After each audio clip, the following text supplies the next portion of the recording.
It's a stormy night, and you know what that means. It's time to pull out the classic haunted house video games of our youth. Haunted house video games have been with me really since I was born. When I was a small child, I used to watch my dad's independent film that he made in 1983, Treasure of the Haunted House. And it was about a guy who gets transported into a haunted arcade game that he plays at his local video arcade. There were a lot of great haunted house video games made over the years, and so I thought it would be a great time to take a look at the haunted house games that haunted my childhood. But enough talk! How about you?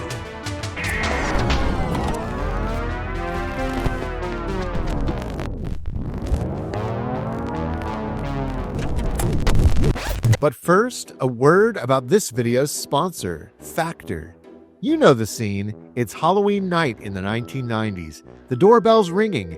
Kids are laughing in their costumes, and there's a mountain of candy on the kitchen table.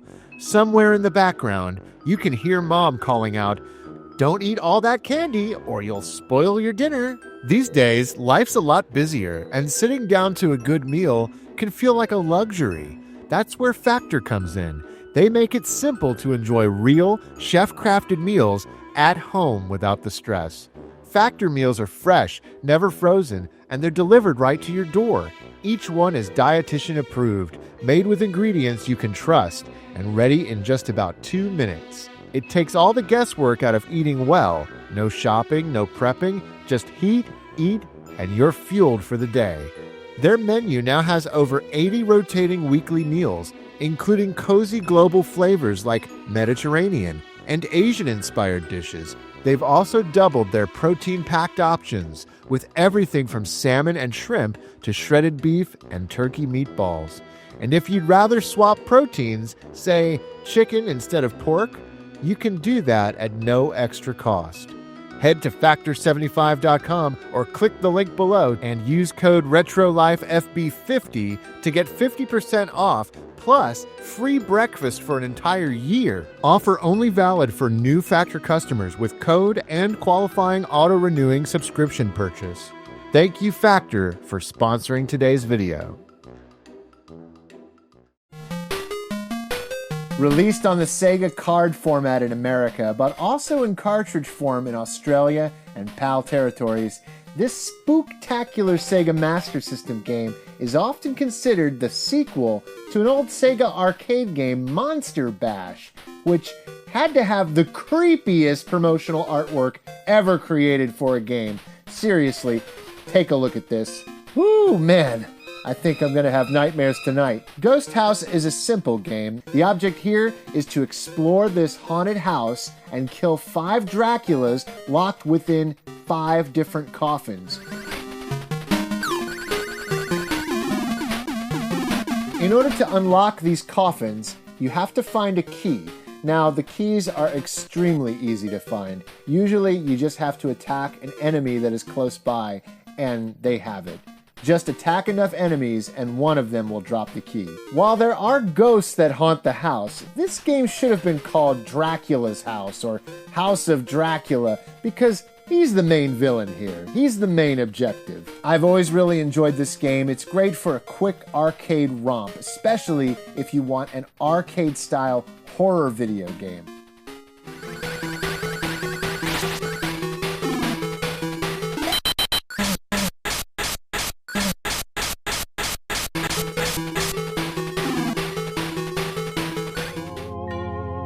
Escape from Monster Manor was released in 1993 for the, at the time, brand new 3DO console. It was developed by Studio 3DO, the first-party development team for the console that went on to produce the successful Army Men series.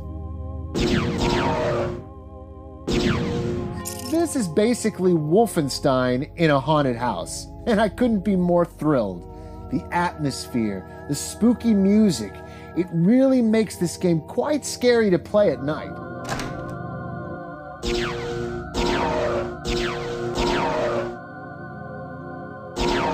Armed Armed with some sort of zapper gun, you walk around the haunted mansion collecting keys to open doors, all while searching for the missing pieces of a talisman that will open the exit to the next stage.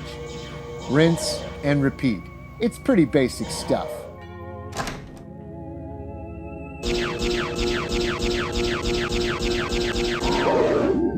Before this game, I had never played a first-person shooter on a console before. In 1993, a first-person shooter was almost unheard of on consoles. To this day, it still kind of creeps me out.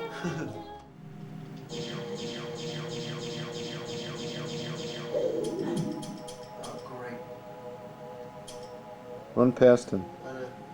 Wait for him to get out. Go. It's like football.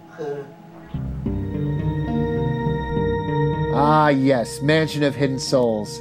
Released on the Sega CD in 1993 and localized here in the States by Vic Tokai, this is one of the creepiest games I remember playing when I was a kid.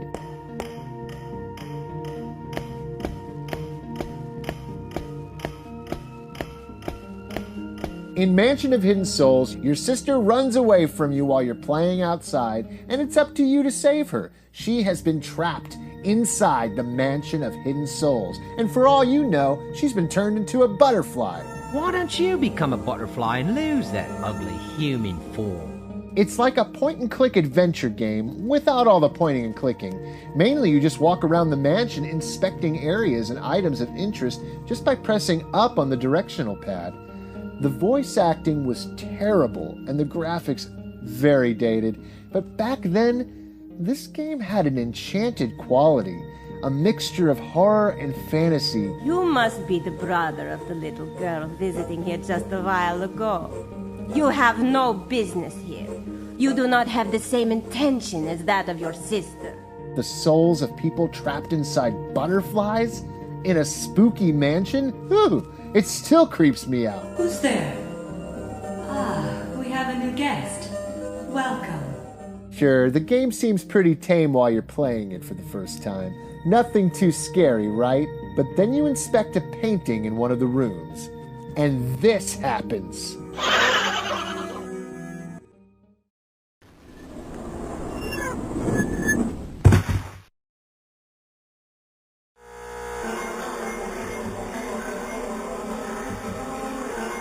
This freaked me out when I was a kid. Really, whenever my dad was playing this game and I was watching him because I was too scared to play this game, whenever we would get sucked into this painting, that was it. I lost it. I would either walk out of the room, I would cover my ears. The music and visuals inside this dungeon gave me nightmares.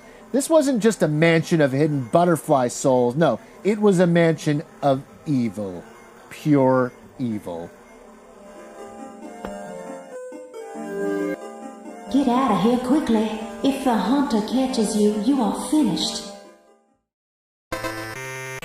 Ghost Manor was developed by ICOM Simulations, who, believe it or not, got their start with Macintosh point-and-click horror titles like Shadowgate and The Uninvited. This action platformer was released in 1992 for the already staggering and wounded TurboGrafx 16. It's titles such as this that didn't really help the system during such a crucial period in the 16-bit console wars. You play as Arthur, a typical 90s dude who is gifted mythical powers that can destroy a supernatural evil tormenting the land. Yeah, it's typical filler.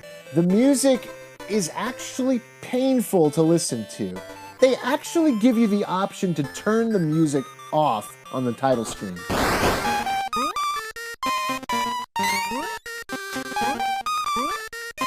The game is actually not as straightforward as you would expect. Instead of just scrolling left to right and fighting a boss, each stage requires a lot of exploration, particularly for a key that will open up the exit to the next stage. This can be a rather frustrating experience, as right from the start, the game thrusts you into this ghoulish adventure without much explanation on what you need to do. I spent hours as a kid trying to climb this wall, but after countlessly falling down and dying over and over again, I honestly gave up early and never really returned to it much. Now, as an adult, I've learned this game's quirks. I'm much more forgiving of it now.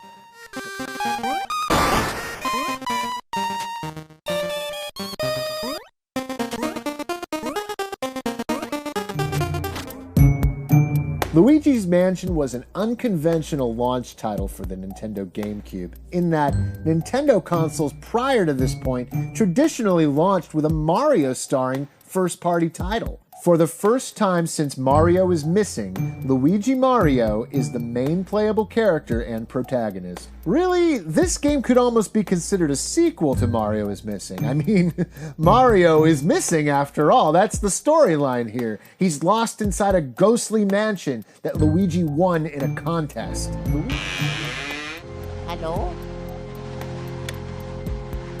Luigi's Mansion implements a simple concept. What if Luigi were a Ghostbuster? It's brilliant! Absolutely brilliant!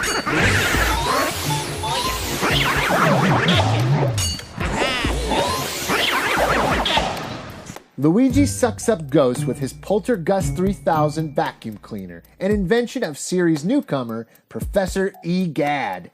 The game delivers a spooky brand of Nintendo fun that's not unlike Disney's Haunted Mansion theme park ride.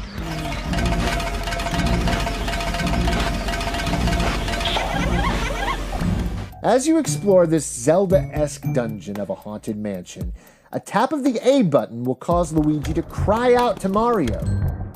Mario!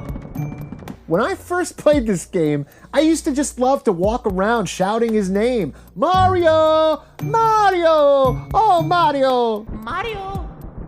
As the game progresses, each ghost you capture is turned into a painting you can view in a gallery, effectively adding a collect-a-thon element to the proceedings. I love playing this game around Halloween time. Its spirited nature and blending of Mario and the Ghostbusters make it one of my favorite GameCube games.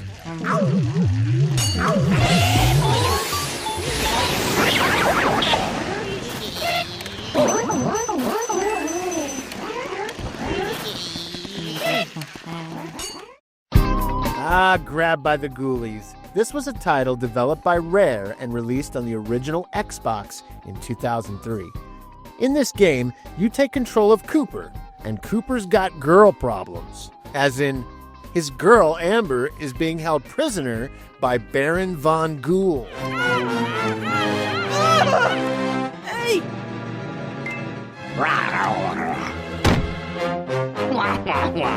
I love this game because it's basically a beat-em-up in a haunted house. Cooper will travel from room to room searching for Amber, bashing zombie brains and smashing haunted televisions.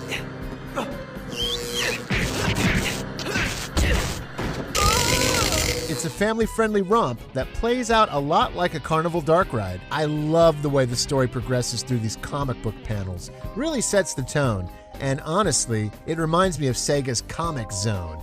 Man, that was a great game. According to game designer Greg Mayles, Grabbed by the Ghoulies was originally going to be a product for Nintendo on the GameCube.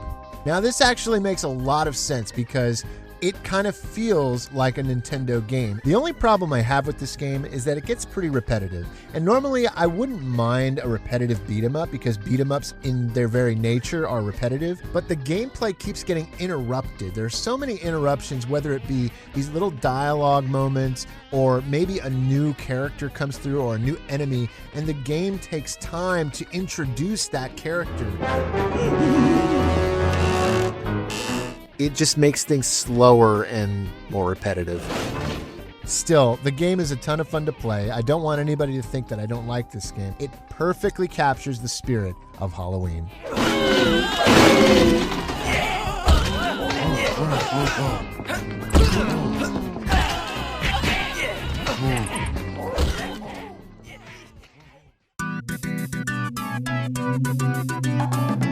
Can't talk about haunted houses in video games without eventually ending up at the granddaddy of them all, Dracula's castle.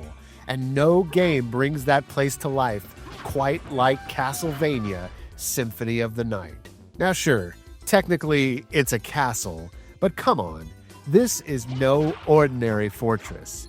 This thing breathes evil, and at its center, the king of all monsters, Count Dracula himself. What is a man? A miserable little pile of secrets! When I first played Symphony of the Night, it felt like I was exploring the world's largest haunted house, one filled with secrets behind every cracked wall. I'll guide you to meet your destiny. You don't just move through it, you live in it. That beautiful soundtrack drifting through massive stone corridors. Every inch of that castle has a story to tell. And then there's Alucard, Dracula's own son, wandering through his father's cursed home, confronting not just monsters, but a legacy of darkness. If my death can save others, I'd gladly surrender my life. That's the kind of gothic storytelling that stuck with me as a kid. I remember sitting there in the glow of my TV, mesmerized, not just by the music or the pixel art, but by the feeling that I was truly inside this haunted monument, uncovering centuries of evil. And when you finally realize there's a second castle, an upside-down mirror of everything you've just explored, that moment blew my mind then, and it still does today. If haunted houses are about atmosphere, about that creeping sense that something's watching you just out of view, Symphony of the Night might just be the most haunted house of them all. It's elegant, it's mysterious, and it's absolutely unforgettable.